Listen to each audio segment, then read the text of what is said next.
আমাদের হাতে অনেক বড় চ্যালেঞ্জ। আন্দোলন এখনো শেষ হয় নাই, গণতন্ত্রের সংগ্রাম এখনো শেষ হয় না। আগামী নির্বাচনের মাধ্যমে বাংলাদেশের মানুষের মালিকানা ফিরিয়ে দিয়ে তাদের ভোটে নির্বাচিত সংসদ সরকার গঠন হওয়া না হওয়া পর্যন্ত আমার নতুন গণতন্ত্রের যে অর্ডার আমরা ফিরিয়ে আনতে চাচ্ছি সেটা শেষ হবে না।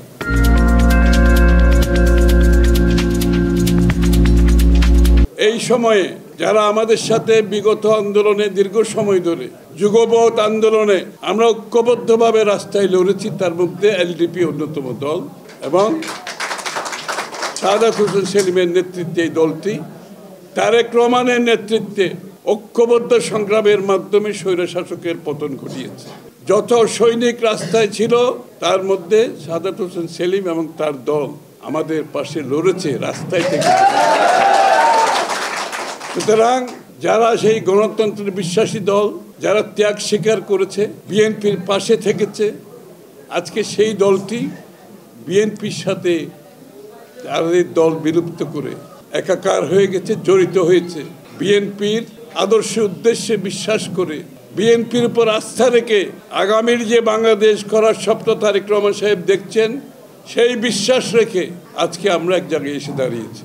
এটা অত্যন্ত গুরুত্বপূর্ণ একটি সময়।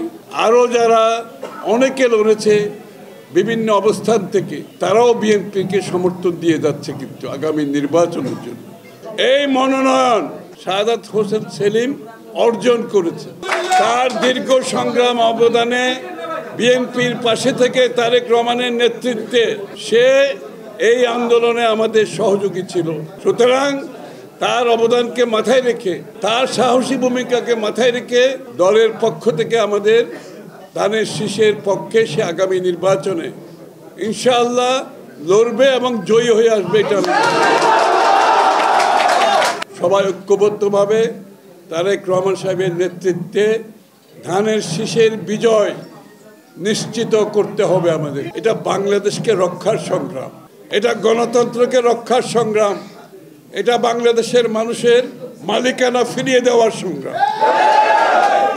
এই সংগ্রামে আমাদেরকে জয়ী হতে হবে। একসাথে ঐক্যবদ্ধভাবে, মিলিতভাবে, সম্মিলিতভাবে আগামী নির্বাচনের দিকে এগিয়ে যেতে হবে।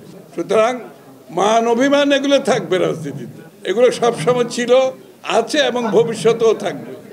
তো মান অভিমান দিয়ে আমার মূল যে উদ্দেশ্য, সেখান থেকে আমরা সরে দাঁড়াতে পারবো।